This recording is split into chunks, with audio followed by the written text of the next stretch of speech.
Bonjour chers téléspectateurs, nous sommes très heureux de vous retrouver une fois de plus dans notre émission Apprenons ensemble. Nous sommes accompagnés aujourd'hui encore avec le pasteur Gabi Sitenda qui est le représentant de l'école du ministère de la Réconciliation. Bonjour pasteur. Bonjour ma sœur. Ok, nous vous espérons très bien portants par la grâce de Dieu. Pasteur, comment vous allez aujourd'hui? Nous allons encore très bien par la grâce de Dieu. Amen, gloire à Dieu. Alors aujourd'hui, nous allons continuer avec notre sujet d'autrefois qui est le mauvais début de fiançailles et ses conséquences. Autrefois, nous avons eu à soulever certains points avec les pasteurs qui nous montraient c'est quoi un mauvais début de fiançailles et ce qui pouvait en suivre et comment éviter le mauvais début de fiançailles. Et aujourd'hui, nous allons continuer. Nous étions déjà au 5e point. Pasteur, à vous la parole. Oui, sur le 5e point, nous avions dit que pour un mauvais début de fiançailles, il faut éviter toutes sortes de violences, c'est-à-dire la violence sous toutes ses formes. Puisque si vous regardez dans le livre des Proverbes, chapitre 17, le verset 1er dit « Mieux vaut un morceau de pain sec avec la paix qu'une maison pleine de viande avec des querelles. » C'est pour cela que lorsque, dans le moment des fiançailles, nous commençons les fiançailles sans tenir compte de ce que c'est que la violence, il y aura déjà un très mauvais départ et cela a des conséquences néfastes. C'est pour cela qu'il faut éviter. Dès que vous remarquez que votre partenaire est violent, que ça soit sur le plan moral, le plan psychologique, et même le plan du langage ou le plan émotionnel, il ne faut pas essayer d'avancer, il faut arrêter. Mais avant cela, pour ne pas oublier ceux qui nous suivent juste aujourd'hui, avant de retourner sur notre chaîne YouTube pour aller voir la première partie, nous avons eu à expliquer en quelques mots c'était quoi les fiançailles. Pour être bref et simple, on peut dire tout simplement que le fiançailles est la période de fréquentation qui nous permet d'aboutir au mariage. Donc ça vient après la période de proposition. Tu rencontres quelqu'un, tu proposes à la personne, peut-être le marié, tu parles à la personne du mariage. Après la période de proposition, vous entamez le fiançailles pour vous emmener à aboutir au mariage. Voilà, c'est un peu ça. Merci, pasteur. Maintenant, nous pouvons passer au 6e point. Oui, le 6e point, pour bien commencer les fiançailles, il faut éviter que nous soyons attirés par l'extérieur. Beaucoup de gens ont des problèmes dans le début des fiançailles, puisqu'ils sont attirés par l'extérieur au lieu d'être attirés par l'intérieur. Quand nous parlons être attirés par l'extérieur, qu'est-ce que cela veut dire exactement? Il y a beaucoup de gens qui, au lieu de regarder le caractère, c'est-à-dire ce que la personne est véritablement, et sont en train de regarder rien qu'à ce qui attire. Ça peut être la beauté, ça peut être le niveau d'études, ça peut être le rang social de la personne en face.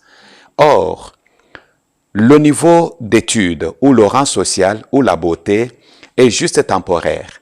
Mais ce qui est plus important, c'est l'intérieur, c'est-à-dire le caractère de la personne. C'est que la personne est véritablement. C'est ça ce qui doit nous attirer. Puisque si nous suivons le langage des jeunes gens ou de beaucoup de gens qui disent « Voilà le type de femme que moi j'aime ». Oh, mais vraiment, elle est bien battue. Ou alors, non, c'est un beau gars. Mais c'est la beauté qui t'attire. Or, l'intérieur, c'est tout à fait autre. Et l'autre va s'engager puisqu'il a besoin, moi j'ai besoin d'une femme qui a sa licence ou qui a sa maîtrise. Mais on ne marie pas la maîtrise ou la licence, mais on marie plutôt la personne. Il faut tenir compte de l'intérieur, c'est-à-dire le caractère. Si le caractère n'est pas bon, sincèrement, vous vous engagez sur une mauvaise piste.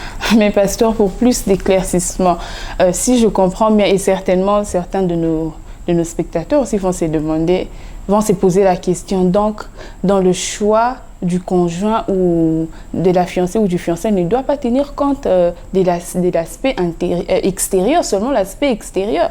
Parce qu'il y a des gens, bon, nous sommes humains. Avant d'être attirés par l'intérieur aussi, c'est l'extérieur qui doit commencer par m'attirer. Donc, tu es là, je ne sais pas moi, tu es bizarre et tout ça là. tu es sale et tout ça, mais parce que tu as un intérieur, bon, je dois seulement me baser sur... Ah, non, pasteur, même vous-même, là, c'est mon avis. Je crois que certains aussi seront d'accord avec moi. Oh, oui, ma sœur, mais vous savez, c'est quand même compliqué dans ce domaine-là. Vous pouvez trouver une personne présentable, belle, de l'extérieur. Mais quand vous fréquentez la personne, vous découvrez que la personne, il n'y a que les habits là qui sont propres, qui sont présentables, mais la personne, le caractère ne t'attire même pas, puisque tu ne vas pas rester dans la maison rien qu'avec la beauté, puisque la beauté c'est une chose. On doit tenir aussi compte de la beauté, de la présentation de la personne, mais ce qui est plus important pour nous en tant qu'enfants de Dieu et en tant que chrétiens, nous devons chercher plus à savoir si Christ est dans la personne. Si le caractère de Christ est manifeste dans la personne, on peut aider la personne à devenir ce que nous voulons qu'elle devienne. C'est nous qui pouvons aussi aider la personne, puisque peut-être la personne a grandi dans des conditions telles que ne pouvait pas savoir ce que c'est que s'entretenir. Mais si son caractère est bon, il craint Dieu, il marche avec Dieu et c'est un homme de cœur ou une femme de cœur, on peut l'aider maintenant en lui montrant. C'est là où nous avons dit que nous devons jouer aussi notre rôle de conseiller. En tant que conseiller, nous lui montrons maintenant la personne là où elle vivait n'était pas en mesure de savoir comment utiliser son parfum, comment utiliser par exemple son déodorant ou son désinfectant, des choses comme ça, puisqu'elle n'en avait pas. Mais nous pouvons l'aider et la personne peut devenir ce que nous voulons, mais si surtout Christ est dans la personne et que le caractère de Christ nous attire, c'est ça ce qui est plus important. Amen. Mais par là aussi, j'aimerais certainement demander à nos frères et sœurs qui nous suivent, surtout jeunes. C'est vrai, le pasteur a parlé et a demandé, et a plus s'est attelé sur le fait de nous demander de voir les caractères et tout ça là. Mais nos frères et sœurs, je vous en supplie, embellissons-nous aussi, ça ne nous empêche pas d'être propres. Ceux-là qui n'ont pas eu peut-être la chance de grandir dans de telles conditions, dans des environnements où on les apprenait peut-être à prendre soin d'eux. Quand tu rencontres quelqu'un, un partenaire ou une partenaire qui t'aide avec des conseils pour cela, faut être humble pour apprendre et s'y mettre. Parce qu'on ne peut pas être là seulement, tu as un bon caractère, mais l'extérieur n'attire pas. En tout cas, ce n'est pas intéressant. Hein? Merci beaucoup, pasteur. On veut passer au point suivant. Oui, avant de passer au point suivant, je peux donner un petit témoignage d'une sœur. Cette sœur est venue nous parler de la proposition qui lui a été faite par un frère. Et quand la sœur vient maintenant, elle dit à mon épouse, mais non, mais maman, ça c'est pas le genre d'homme que moi j'aime. Vraiment, il n'est pas très présentable, il n'est pas très propre. Vous voyez ça, vraiment ça me fera même honte de le présenter chez mes amis. Et mon épouse lui a donné l'exemple lorsque nous avions commencé les fiançailles. Nous n'avions pas le nécessaire, mais du moins, nous étions là pour nous entraider. Et quand mon épouse lui a parlé, lui a dit non, on n'épouse pas la beauté de la personne ni la présentation, puisque c'est vous qui pouvez aider la personne. Et il y a quelques années que la sœur est venue en train de témoigner et a apporté même un cadeau à mon épouse en lui disant, maman, si je n'avais pas écouté vos conseils, je ne serais pas ce que je suis. Je croyais qu'il n'était pas propre, il n'était pas ainsi de suite. Or, c'était le manque de moyens qu'il avait à cette époque-là, mais aujourd'hui, je suis la plus heureuse. Vous comprenez? C'est toi qui peux aider la personne en face de toi pour que ça puisse marcher. Tandis que pour le point suivant maintenant, si nous voulons bien commencer nos fiançailles, nous ne devons jamais penser changer l'autre. C'est là où nous parlons du caractère. Ne jamais penser changer votre partenaire ou la personne en face de vous. Puisque vous avez d'abord des problèmes pour vous changer vous-même. C'est là où nous devons laisser le temps au Saint-Esprit de nous aider. Nous pouvons conseiller, mais ne pas s'engager. Comme un jour, il y a un jeune frère qui vient me voir avec une femme qui était musulmane, en me disant, non, mais pasteur, je vais épouser cette dame, je l'aime, elle est vraiment présentable, elle est bien, c'est une femme de bien. Mais or, la Bible nous dit que la justice de l'homme est comme un vêtement souillé, comme un vêtement rongé. Tu sais qu'est-ce qui est arrivé après quelques mois? La même personne qui pensait changer la musulmane pour qu'elle devienne une bonne femme est venue en train de pleurer avec les mains sur la tête. Je lui ai dit, mes frères, tu t'es déjà engagé, nous ne pouvons pas te dire aujourd'hui de te séparer. Tout ce que tu peux faire, c'est de continuer puisque tu avais pensé prendre la place du Saint-Esprit pour changer la femme. On ne peut jamais penser, c'est une erreur de penser changer l'autre. Il faut laisser plutôt le Saint-Esprit changer la personne et avec cela, vous pouvez vous décider d'avancer ensemble si tu sais que Christ est dans la vie de la personne et que la personne est capable et flexible. Mais si la personne utilise la théologie du béton, avec la théologie du béton, tu sais, le béton, quand on l'a déjà coulé, le béton te dit, moi je reste tel qu'on m'a coulé, je ne bouge pas. Et pour bouger le béton, il faut prendre un gros marteau. Et quand on prend le gros marteau, le béton se casse. C'est ça ce qu'il faut éviter. Ne jamais penser changer la personne en face de vous, mais savoir que c'est le Saint-Esprit qui peut changer la personne. Et mes pasteurs, que pouvez-vous conseiller à ceux-là qui se basent sur le fait peut-être que Dieu m'a dit, ou soit j'ai cette conviction-là que je veux changer cette personne? Perside, tu sais, et là je m'adresse à tous les téléspectateurs. Ces histoires de dire que nous commençons le fiançailles sur base d'une prophétie, moi je suis vraiment contre. Pourquoi je suis contre? Puisque tout ce qui commence par une prophétie finira aussi par une prophétie. Tous les mariages ou toutes les fiançailles n'ont toujours pas besoin que Dieu parle. Et il y a beaucoup plus d'escrocs dans ce domaine-là. Quand quelqu'un vient te dire que Dieu m'a parlé, mais lorsque Dieu lui a parlé, peut-être Dieu lui a parlé dans la bouche de son village. Toi, tu n'étais pas là. Comment tu vas dire que Dieu ne lui a pas parlé si lui te confirme que Dieu lui a parlé? C'est pour cela qu'il ne faut pas être naïf pour se laisser prendre ou se laisser rouler dans la farine par le fait que Dieu a parlé. Et tu sais qu'il y a eu une aventure comme ça vers les années 80 lorsque nous nous sommes convertis. Il y a un jeune frère qui enviait une sœur et qui s'est arrangé pour aller à la fenêtre, etc., avec tous les risques. Vers les années 80, je t'ai dit, c'est une histoire vraie qui s'est passée dans cette ville où le frère a cherché à connaître la maison de la sœur et même plus grave, la chambre de la sœur, pour aller vers la fenêtre, pour commencer à dire, c'est moi l'Éternel, ton Dieu qui te parle, tu dois épouser tel frère. Or, celui qui parlait, c'était le frère. Vous comprenez, c'est dans ce domaine de Dieu a parlé, il faut faire beaucoup attention. Pourquoi Dieu nous a donné aussi de l'intelligence? Pourquoi il nous a donné toutes les facultés? Il faut soi-même prier Dieu, mais réfléchir aussi et se mettre en face de la réalité. Pas se laisser prendre au piège, Dieu a parlé.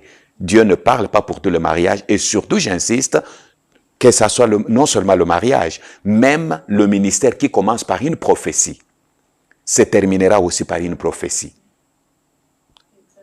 Il faut tout commencer, utiliser aussi de la sagesse, de l'intelligence et surtout, le point suivant, nous parlons qu'il ne faut jamais négliger aussi l'arrière-plan et les conseils des autres.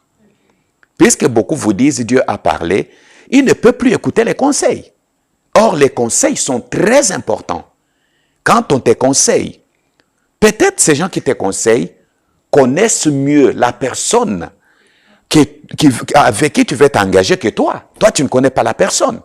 Mais les autres qui sont en face de toi connaissent peut-être mieux la personne que toi. C'est pourquoi, sur le 7e élément, il ne faut jamais négliger les conseils. Jamais. Quand on te donne le conseil, il faut bien prendre le conseil, analyser le conseil. Et ne jamais négliger l'arrière-plan. Puisque l'arrière-plan aussi compte. Si la personne ressort d'une famille, comme je l'ai dit dans la première partie, où on a des considérations pour personne, et si toi, tu ne tiens pas compte de ces éléments, sache que toi, tu t'engages dans cette famille. Tes enfants et tes petits-enfants sont automatiquement membres de cette famille. Alors, il faut tenir compte de l'arrière-plan de la personne avec qui je veux m'engager et surtout les conseils des autres. Merci beaucoup, pasteur.